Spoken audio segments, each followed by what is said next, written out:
கர்த்தருடைய பரிசுத்தமுள்ள நாமம் மகிமைப்படுவதாக. ஆண்டவரும் அருமை இரட்சகருமாகிய இயேசு கிறிஸ்துவின் இனிதான நாமத்தினாலே தேவனுடைய பாதத்தில் கடந்து வந்திருக்கிற உங்கள் அனைவரையும் அன்போடு கூட வாழ்த்துகிறேன். கர்த்தர் உங்களை நிறைவாய் ஆசீர்வதிப்பாராக.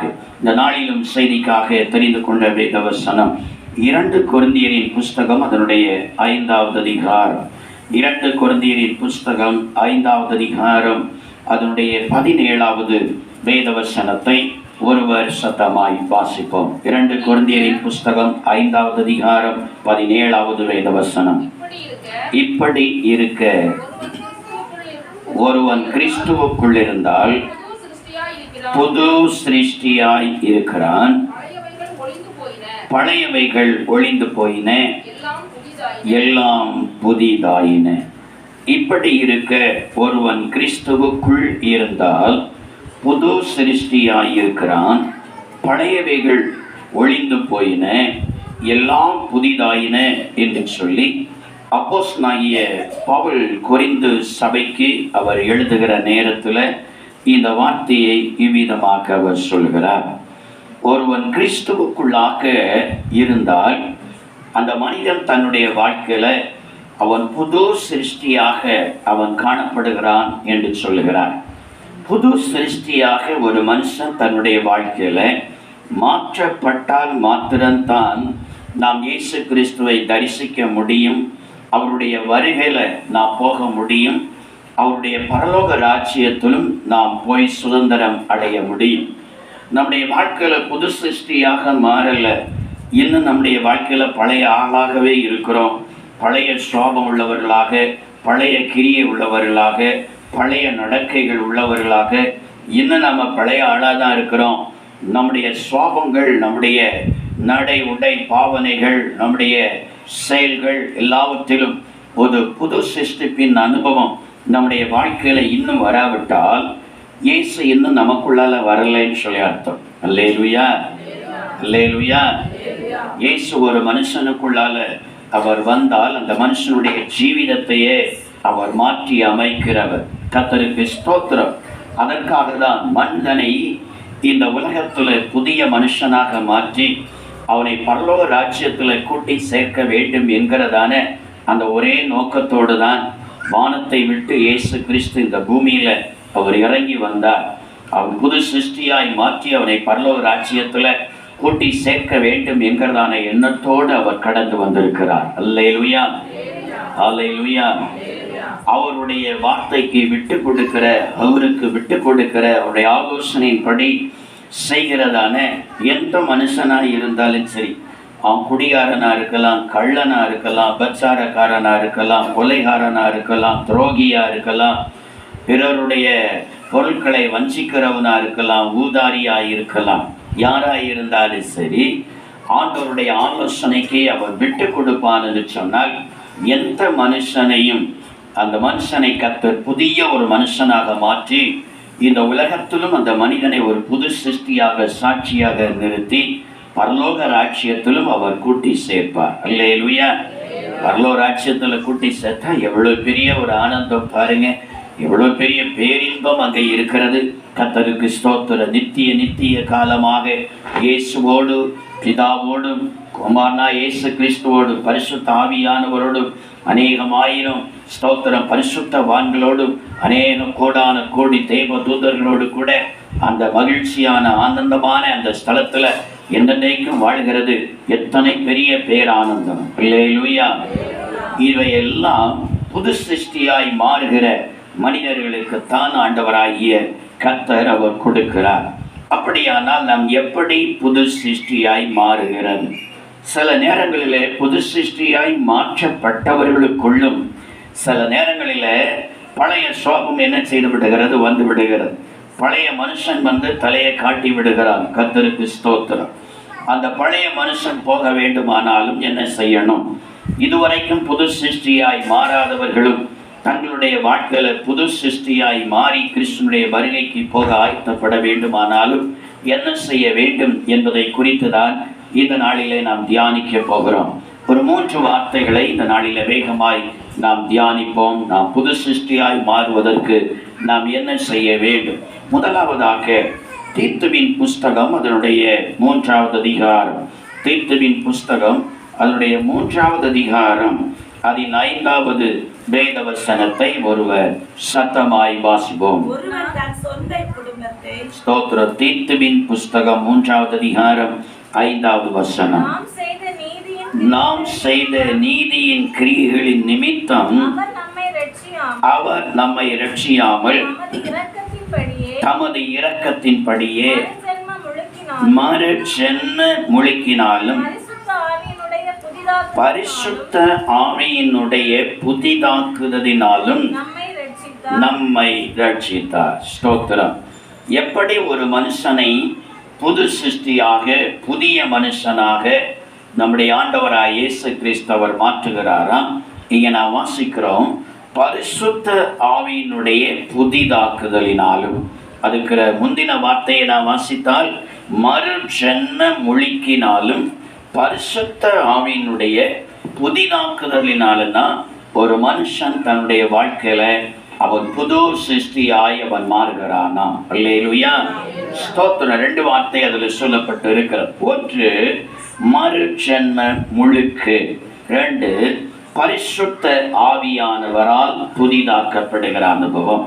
மறுஜென்ம முழுக்கு என்று சொன்னால் ஒரு மனுஷன் தன்னுடைய பாவங்களை அறிக்கையிட்டு அவைகளை விட்டுவிட்ட பிற்பாடு பிதா குமாரன் பரிசுத்த ஆவியின் நாமத்தினாலே மூழ்கி ஞானஸ்நானம் எடுக்கிறதை தான் இந்த வேதவசனம் மறுஜென்ம முழுக்கு என்று சொல்லி எழுதியிருக்கிறது. அல்லேலூயா, அல்லேலூயா. கர்த்தருக்கு ஸ்தோத்திரம். இந்த ஞானஸ்நானத்தை பாவங்களை அறிக்கையிட்டு பிதா குமாரன் பரிசுத்த ஆவியின் நாமத்தினாலே இந்த ஞானஸ்நானத்தை நாம் மூழ்கி எடுக்கிற நேரத்தில் நாம் மறுஜென்ம முழுக்கை நாம் பெற்றிருக்கிறோம். அமிதமாக பெற்றுக்கொண்டவர்களை தொடர்ந்து அவர்கள் ஆண்டுடைய சமூகத்தில் செபிக்கும் பொழுது, கர்த்தருடைய சமூகத்தில் காத்திருக்கும் பொழுது அவர்களுக்குள்ளால பரிசுத்த ஆவியானவரை தேவன் அவர்களுக்குள்ளே கொடுக்கிறார். அல்லேலூயா. இந்த பரிசுத்த ஆவியானவரை எதுக்கு கொடுக்கிறார்? நாம் வாசித்த அந்த வசனமே சொல்லுகிறது, பரிசுத்த ஆவியினுடைய புதிதாக்குதலினாலும். அந்த மனுஷனை, ஒருவேளை அந்த ஞானஸ்நானத்தை எடுத்த மனுஷன் கொலைகாரனா இருக்கலாம், அந்த ஞானஸ்நானத்தை எடுத்த மனுஷன் கொள்ளைக்காரனா இருக்கலாம், அந்த ஞானஸ்நானத்தை எடுத்த மனுஷன் மகா துன்மார்க்கனா இருக்கலாம், குடிகாரனா இருக்கலாம், பச்சாரக்காரனா இருக்கலாம், துரோகியா இருக்கலாம். ஆனா இப்பொழுது அவன் இயேசுவுக்கு தன்னுடைய வாழ்க்கையை அர்ப்பணித்து தன் பாவங்களை அறிக்கையிட்டு அவன் மனம் திரும்பி பிதா குமாரன் பரிசுத்த ஆவியின் நாமத்தினால இந்த முழுக்க ஞானஸ்நானத்தை எடுத்ததுனால அந்த மனுஷனை இனி புது சிருஷ்டியா மாற்றணும், புதிய மனுஷனாக மாற்ற வேண்டும் என்று சொல்லியே தேவனாகிய கர்த்தர் அந்த மனுஷனுக்குள்ளால பரிசுத்த ஆவியை அனுப்புகிறாராம். அல்லேலூயா. பரிசுத்த ஆவியானவர் அந்த மனுஷனுக்குள்ளால வருகிற நேரத்துல பாருங்க, தேவனுடைய ஆவி ஒரு மனுஷனுக்குள்ளால வந்து இறங்கி விட்டாலே அந்த மனுஷனை புதிய மனுஷனாக மாற்றி விடுகிறார். அவனுடைய சுவாபங்கள் எல்லாம் அன்றையிலிருந்து மாற ஆரம்பிக்கிறது. அந்த மனுஷனுடைய பழைய சுவாபங்கள் மாறுகிறது. முந்தி பேசினது போல பேசாமல் பேச்சு மாறுகிறது. முந்தி உள்ள பார்வை மாறுகிறது. முந்தி உள்ள செயல்கள் மாறுகிறது. முந்தி உள்ள நடக்கைகள் மாறுகிறது. முந்தி இருந்ததான குணங்கள், அந்த மனுஷனுடைய சுவாபங்கள் எல்லாமே இந்த பரிசுத்த ஆவியானவர் உள்ள வருகிற நேரத்தில் அந்த மனுஷனுக்குள்ள இருக்கிற எல்லா சுவாபங்கள், அவனுடைய நடை உடை பாவனைகள் எல்லாவற்றையும் கர்த்தர் மாற்றி விடுகிறார். அல்லேலூயா. ஸ்தோத்திரம். நேரத்தில் அதற்கு எக்ஸாம்பிளாக நாம் பார்த்தால் சவுலுடைய வாழ்க்கையை நாம் கவனிக்கலாம். ஸ்தோத்திரம். பாருங்க, சவுல் ஒரு நாளில தன் தகப்பனுடைய கழுதையை தான் அவன் தேடி போனான். அவன் கழுதையை தேடி போகிற நேரத்தில் சாமுவேலை சந்திக்க வேண்டிய சூழ்நிலை வந்தது. அது யதார்ச்சியமாய் வந்ததல்ல, எல்லா ஆண்டுடைய திட்டத்தின்படி நடந்தது. பாருங்க, அங்க சவுலை சந்தித்த வேளையில பாருங்க, சவுல் சில வார்த்தைகளை சொல்லுகிறார். ராஜ்யபாரத்தின் சில காரியங்களை அவனுக்கு சொல்லி அவனை என்ன செய்கிறான்? அவனை அபிஷேகம் பண்ணுகிறார். அவனை அபிஷேகம் பண்ணி அவனை அனுப்புகிற நேரத்தில், நீ இப்போ அவனுடைய தகப்பனுடைய கழுதை அகப்பட்டது, ஸ்தோத்திரமாகினால நீ போயின்னு சொல்லி அனுப்பும் பொழுது பாருங்க சொல்லுகிற, நீ போகிற வழியில தீர்க்க தரிசனம் சொல்லுகிற தீர்க்க தரிசனுடைய கூட்டத்தை காண்பாய். அவர்கள் உனக்கு எதிர்கொண்டவர்கள் வருவார்கள். நீ அவர்களிடத்துல சேருகிற நேரத்துல என தீர்க்க தரிசனம் சொல்லுகிறவர்கள் தேவ ஆவியை பெற்றவர்கள். தேவாவியை பெறாதவர்கள் தீர்க்க தரிசனம் என்ன செய்ய முடியாது, சொல்ல முடியாது.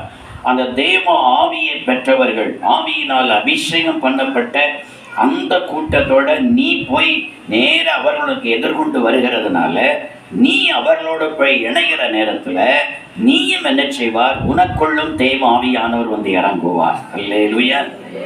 உனக்குள்ளும் தேவ ஆவியானவர் வந்து இறங்குவார். அந்த தேவ ஆவி உனக்குள்ளால வந்து இறங்கின பிற்பாடு அந்த தேவ ஆவியானவர் உன்னை வேறு மனுஷனாக மாற்றுவார். அல்லேலூயா, அல்லேலூயா. கர்த்தருக்கு ஸ்தோத்திரம். உன்னை வேறு மனுஷனாக அவர் மாற்றி விடுவார் என்று சொன்னார். பாருங்க, அது வரைக்கும் அவனுடைய வாழ்க்கை கழுதைக்கு பின்னால் அவன் போய் கொண்டிருந்தான். ராஜ்ய பாரத்திற்கும் தேசத்துல தலைவனாவதற்கும் அவனுடைய வாழ்க்கையில் அதற்கும் அவனுக்கும் சம்பந்தமே இல்லைதான். பாருங்க, தேவனுடைய ஆவியானவர் அவனுக்குள் வந்து இறங்கின வேளையில தேசத்தின் மேல ஒரு பாரம் வருகிறது, தன் ஜனங்கள் மேல பாரம் வருகிறது. தன் ஜனங்களை ஆளுகை செய்ய வேண்டும், சத்துருக்களின் கரத்தில் தன்னுடைய ஜனங்களை விடுவிக்க வேண்டும், தேசத்துக்கு ஒரு பாதுகாப்பை கொடுக்க வேண்டும் என்கிறதான ஒரு பாரம் அவனுக்குள் வருகிறது. அவனுடைய சுவாபம் மாறிவிட்டது. அல்லேலூயா. அவனுடைய சுவாபங்கள், அவனுடைய நடை உடை பாவனைகள் எல்லாமே என்ன செய்து விட்டது, மாறிவிட்டது. வேறு மனுஷனாய் கர்த்தருடைய ஆவியானவர் அவனை மாற்றினார் என்று சொல்லி கர்த்தருடைய வேதம் சொல்லுகிறது. பாருங்க, அதற்காகத்தான் பாருங்க கர்த்தர் தம்முடைய ஆவியை அனுப்பி கொடுக்கிறார். அப்ப ஆவியை அனுப்பி கொடுத்து அந்த மனுஷனை வேறு மனுஷனா புதிய மனுஷனாக அந்த மனுஷனை மாற்றணும்னா அதற்கு இடம் கொடுத்து முதலாவது உங்க பாவங்களை, நீங்க செய்த பாவங்களை ஆண்டவருக்கு சமூகத்துல ஒத்துக்கொள்ளணும். அல்லேலூயா. நான் பாவிதான் ஆண்டவரே, நான் தகுதி இல்லாத ஒரு பாவி, என் பாவங்களை மன்னிங்க, உம்முடைய பரிசுத்த ரத்தத்தினால என்னை கழுவி சுத்திகரிங்க என்று சொல்லி பாவம் மன்னிப்பை கேட்டு பாவத்தை விடணும். விட்டுட்டு என்ன செய்யணும்னா இந்த மறுஜன்மம் முழுக்க நீங்க முதலாவது எடுக்கணும். அல்லேலூயா. இந்த மறுஜன்மம் முழுக்க தான் பிதா குமாரன் பரிசுத்தாவி நாமத்தினால நீங்க எடுக்கிற அந்த மூழ்கி ஞான ஸ்நானம். இதை எடுத்த பிற்பாடு ஆண்டவரே உம்முடைய பரிசுத்த ஆவியினால என்னையும் நிரப்பி என்னையும் புதிய மனுஷனாக புதிய மனுஷியாக மாற்றும் என்று சொன்னார். அதற்காக தான் அவர் வந்திருக்கிறார். அதற்காக தான் பரிசுத்தாவிய பூமியில் அனுப்பி இருக்கிறார். பரிசுத்தாவியானவர் இன்றைக்கு இந்த பூமியில தான் அவர் உலாவி கொண்டிருக்கிறார். அல்லேலூயா. இயேசு கிறிஸ்துனுடைய வருகை மட்டும் பரிசுத்த ஆவியானவர் இந்த பூமி எங்கும் உலாவி கொண்டிருப்பார். ஏன் உலாவிட்டு இருக்கிறார்? பரலோகத்துல இருந்தவர் ஏன் தேவனால இந்த பூமிக்கு அவர் அனுப்பி வைக்கப்பட்டிருக்கிறது? ஏன் அவர் பரலோகத்துக்கு போகாம இங்க உலாவிட்டு இருக்கிறார்? யார் யார் இந்த ஞானஸ்நானத்தை எடுத்து எத்தனை பேர் என்னையும் இந்த பரிசுத்த ஆவியினால நிரப்பி என்னையும் புதிய மனுஷனாக என்னையும் புதிய மனுஷியாக மாற்றும் சொல்லி யார் யார் கேட்கிறார்களோ அவர்களை எல்லாரையும் பரிசுத்த ஆவியினால நிரப்பி அவர்களை ஆட்கொண்டு நடத்துவதற்காகவே பரிசுத்த ஆவியானவர் இந்த பூமியிலே உலாவிக் கொண்டிருக்கிறார். அல்லேலூயா, அல்லேலூயா. கர்த்தருக்கு ஸ்தோத்திரம். பரிசுத்த ஆவியானவரை பெற்றுக்கொள்ளாத தேவனுடைய பிள்ளைகள், ஞானஸ்நானம் எடுக்காத தேவனுடைய பிள்ளைகள் ஞானஸ்நானத்தை எடுக்கணும்.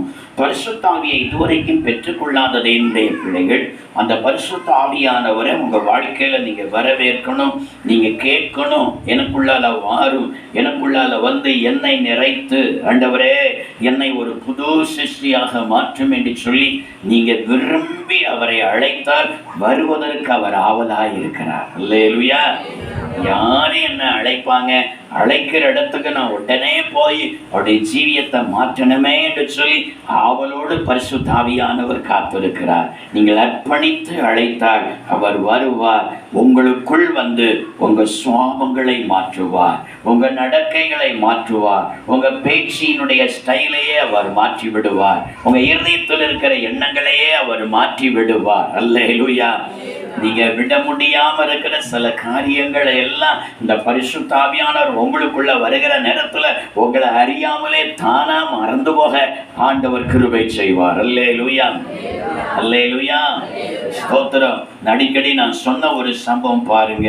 அகஸ்டீன் என்கிறதான ஒரு வாலிபன் பாருங்க, அவன் தன்னுடைய வாலிப நாட்களில் காலேஜில் அவன் படிக்கிற நேரத்தில் அவனுடைய கிளாஸ்ல இருந்த ஒரு பிள்ளையோடு கூட அவன் நன்றாக நெருங்கி பழகிவிட்டான்.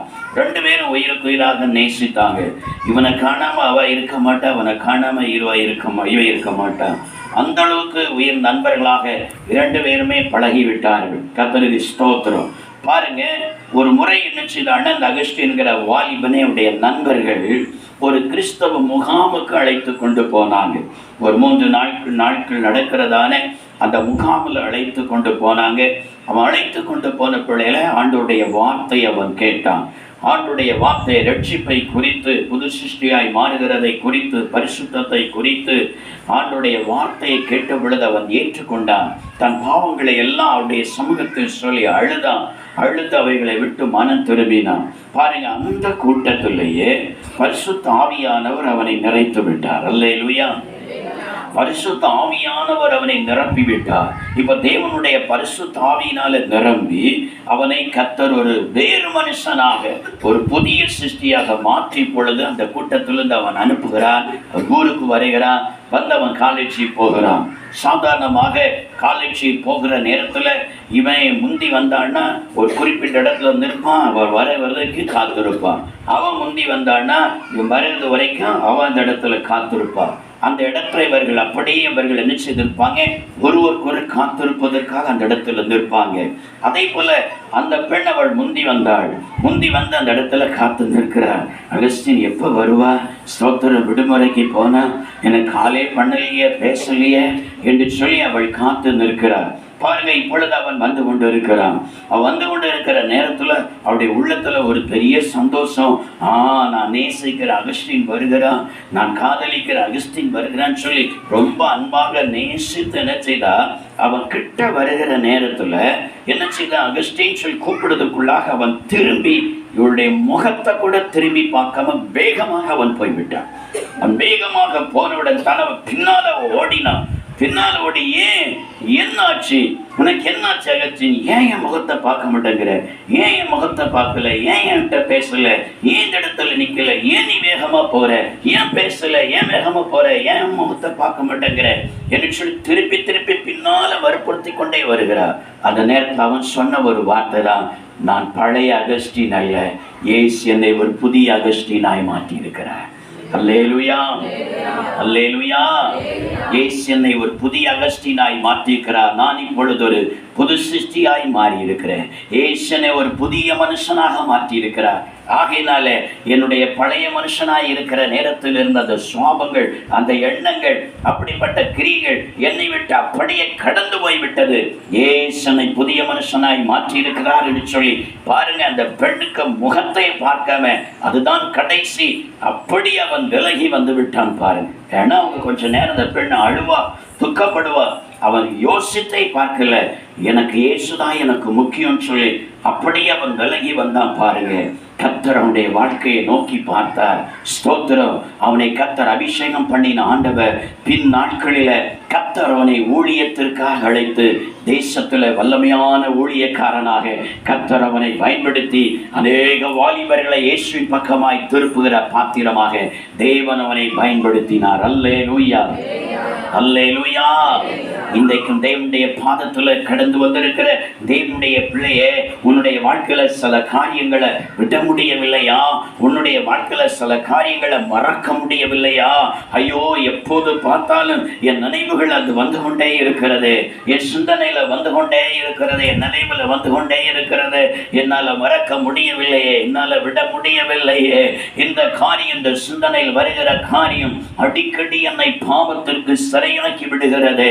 ஆண்டவருக்கு பிரியமில்லாத நான் ஒரு கிறிஸ்தவன், ஆனாலும் என்னை இந்த காரியத்தின் மூலமாய் பாவம் செய்ய வைக்கிறது, என் சமாதானத்தை கெடுக்கிறதே என்று சொல்லி வேதனையோடு இந்த இடத்துல வந்திருக்கிறாயா? உன்னையும் புது சிருஷ்டியாய் மாற்றுவதற்காகவே இயேசு இந்த இடத்தில் அவர் வந்திருக்கிறார். அல்லேலூயா, அல்லேலூயா. கர்த்தருக்கு ஸ்தோத்திரம். பரிசுத்த ஆவியானவருக்கு இடம் கொடுப்பீர்கள் சொன்னார். ஞானஸ்நானம் எடுக்காதவர்கள் பாவங்களை அறிக்கையிட்டு ஞானஸ்நானத்தை எடுத்து அந்த பரிசுத்த ஆவியானவரை வாஞ்சித்து உங்க வாழ்க்கையில இடம் கொடுப்பீங்கன்னு சொன்னா அவர் உள்ள வருகிற நேரத்துல உன் சுவாபங்களை மாற்றுவார். அல்லேலூயா. உங்களை பார்க்கிறவங்க இப்ப என்ன, இவளுக்குள்ளால ஒரு பெரிய மாறுதல் இருக்கிற, அந்த மனுஷனுக்குள்ள ஒரு மாறுதல் இருக்கிறது, பழைய ஆளே இல்லை, புதிய ஆளாலாம் தெரியுது. எல்லாம் மாறிட்டு, சோபங்கள் மாறிட்டு, பேச்சு மாறிட்டு, நடக்க எல்லாம் மாறிட்டு, பாரு ட்ரெஸ்ஸு கூட முந்தியத்த மாதிரி உள்ள அந்த அலங்காரம் இல்லை, எல்லாமே மாறி இருக்கிறதே என்று சொல்லுகிற அளவில் என் தேவனாகிய கர்த்தர் அவர் மாற்றுகிறவராயிருக்கிறார். அல்லேலூயா, அல்லேலூயா, ஸ்தோத்திரம். எபேசியர்க்குள்ள நிருபம் அதனுடைய 4வது அதிகாரம், எபேசியர்க்குள்ள நிருபம் அதனுடைய 4வது அதிகாரம் 22, 23, 24 வசனங்களை நாம் வாசித்து பார்த்தால், இங்கே அப்போஸ்தலனாகிய பவுல் இந்த வார்த்தையை விதமாய் சொல்லுகிறார். வாசிப்போம்.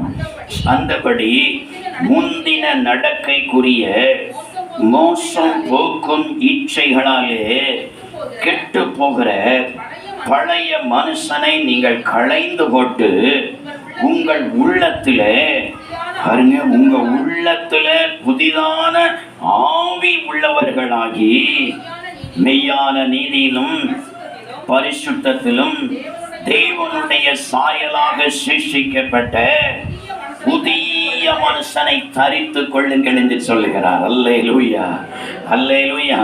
முந்தின நடக்கைக்குரிய மோசம் போக்கும் இச்சைகளாலே கெட்டு போகிற, உங்க வாழ்க்கையை கெட வைக்கிற, நரகத்துல போகிற, அழிக்க வைக்கிறதான அந்த பழைய மனுஷனை களைந்து போடுங்க.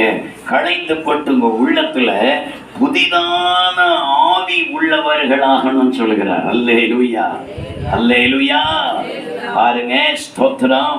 புதிதான ஆவி உங்க உள்ளத்துல வரணுமா? அதுதான் பரிசுத்த ஆவி. பாருங்க, ஆவியில நிறைய ஆவி இருக்கிறது. ஒவ்வொரு மனுஷனுக்குள்ளேயும் பாருங்க, ஒவ்வொரு மனுஷனையும் பல காரியங்கள்ல இயக்க வைக்கிறது, செய்ய வைக்கிறது அந்தந்த ஆவியினுடைய கிரியைகளினாலதான் அந்தந்த மனுஷன் தன்னுடைய வாழ்க்கையில அவன் செயல்படுகிறான். பாருங்க, குடிக்க கூடாது என்று சொல்லி நினைக்கிறான். ஆனாலும் அந்த மனுஷன் பல நேரங்கள்ல நினைச்சுக்கிறான்னா அப்படியே போய் தன்னால அந்த குடியை அடக்க முடியாம போய் குடிச்சிருந்தான். ஸ்தோத்திரம். அவனை குடிக்க வைக்கிறது ஒரு மதுபானத்தின் ஆவி. அல்லேலூயா. ஒரு மதுபானத்தின் ஆவிக்கு அவன் இடம் கொடுத்து விட்டான். அந்த மனுஷனுக்குள்ளால அந்த மதுபானத்தின் ஆவி உள்ளே அந்த மனுஷனுக்குள்ளே குடியிருக்கிறது. இவன் குடிக்க கூடாது, வேண்டான்னு தான் நினைக்கிறான். அந்த பக்கம் இனி போகக்கூடாதுன்னு நினைக்கிறான். குடிச்சு முடிஞ்ச பிற்பாடு நினைக்காம தெரியாமலாம் குடிச்சுட்டேன். ஆகையினாலதான் பல நேரத்துல மனைவிக்கு தலையில் அடிச்சு சத்தியம் பண்ணுகிறான், பிள்ளைகளுக்கு தலையில் அடிச்சு சத்தியம் பண்ணுகிறான். நான் குடிக்க மாட்டேன்னு தான் இருந்தேன், ஆனால் அவன் எனக்கு இப்படி ஊத்தி விட்டுட்டான், இன்னைக்கு சத்தியமா நான் குடிக்க மாட்டேங்கிறான். அடுத்த நேரம் பார்த்தா அவனால குடிக்காம இருக்க முடியல. அந்த ஆவி கொண்டு போய் அவன் என்ன செய்து விடுகிறது, நீ குடி, நீ குடி, குடி என்று சொல்லி அவனை உந்தி தள்ளி குடிக்க வைத்து விடுகிறது. அல்லேலூயா, அல்லேலூயா. அதே போல் தான் உபச்சாரம் செய்கிற ஒரு மனுஷனுக்குள்ளால உபச்சாரத்தின் ஆவி கிரியை செய்கிறது. அந்த ஆவி தான் பாருங்க அவரை உந்தி தள்ளுகிறது. போ போ போ, இந்த காரியத்தை செய், இப்படி செய், இப்படி செய்யும் சொல்லி உந்தி தள்ளுகிறது. அது செஞ்சு முடிச்ச உடனே ஐயோ நான் தெரியாம இந்த தவறு செலுத்தனே, இப்படிலாம் நான் நடந்துட்டனே உணர்கிறான். ஆனா அடுத்த நேரம் அந்த ஆவி உள்ள இருக்கிற நேரத்துல மறுபடியும் உந்தி உந்தி தள்ளி அந்த காரியத்தை செய்ய வைக்கிறது. அல்லேலூயா, அல்லேலூயா. அதே போலதான் காதல் வலையில சிக்குண்டவனும் ஒரு பிசாசனுடைய ஆவிக்குள்ளால சிக்குண்டு இருக்கிறாங்க. அது ஒரு லௌலிகத்தின் ஆவி. அது சொல்லப்போனா அது இச்சையின் ஆவி. அல்லேலூயா. அது ஒரு இச்சையின் ஆவி. அதுக்குள்ளால எப்படி சிக்குண்டுட்டாங்க, அது உள்ள வந்துட்டது. உள்ள வந்ததுனால பல முறை அவங்க பேசிட்டு பேசக்கூடாது நினைக்கிறாங்க. ஆனாலும் போன் வந்து மறுபடியும் பேச வச்சிருது, ஆனாலும் சூழ்நிலை வந்து மறுபடியும் பேச வச்சிருது. அல்லேலூயா. பேச வச்சு அந்த பிசாசு தூண்டுகிறான். பேசு பேசு பேசு பேசு. பாரு, அவங்க சங்கடப்படுவான், துக்கப்படுவான். நீ பேசு, நீ பேசுன, அப்படி இருக்காது, நீ மெசேஜ் அனுப்பு, நீ கால் பண்ண, நீ பேசு, அங்கே இது கால் வந்தாலும் நீ எடுக்காம இருக்காது, நீ எடு எடு. அது என்ன ஆவி தெரியுமா? அது ஒரு இச்சையின் ஆவியா இருக்கிறது. அல்லேலூயா. அந்த ஆவிக்கு பிடியில் அகப்பட்டு விட்டால் அது அப்படியே அந்த மனுஷனை இயக்குகிறது. இதை செய்யின்னு சொல்லி இயக்குகிறது. அல்லேலூயா, அல்லேலூயா. அதே போல கொலை செய்கிறான் ஒரு மனுஷன் சொன்னா அந்த மனுஷனுக்குள்ளால கொலை வெறியின் ஆவி இருக்கிறது. அந்த ஆவிதான் அவனை கொலை செய்ய தூண்டுகிறது. பாருங்க, கொலை செய்ய தூண்டுகிறது. கர்த்தருக்கு ஸ்தோத்திரம். ஆனா கொலை செய்த பிற்பாடு பல நேரத்துல ஐயோ நான் தெரியாமலா இப்படி கொலை செய்தேன், பாவம் இல்ல, நான் ஆத்திரப்பட்டுட்டேனே, அவசரப்பட்டுட்டேனே, நான் ஆத்திரப்பட்டு அவசரப்பட்டு அந்த கொலையை செய்துட்டேன்னு சில உணர்கிறான். பாருங்க, ஸ்தோத்திரம். அது கொலை வெறியின் ஆவி. அல்லேலூயா, ஒவ்வொரு மனுஷனுக்குள்ளும் அந்த ஆவிதான் அது கிரியேட் செய்கிறது. அப்போ இந்த ஆவி நம்மை விட்டு போக வேண்டுமானா நம் ஆண்டுடைய சமூகத்துல அந்த ஆவியின் மூலமாக நம்ம செய்த அந்த கிரியைகளுக்காக மனஸ்தாபப்படணும், கண்ணீர் விட்டு அழணும், மன்னிப்பு கேட்கணும்.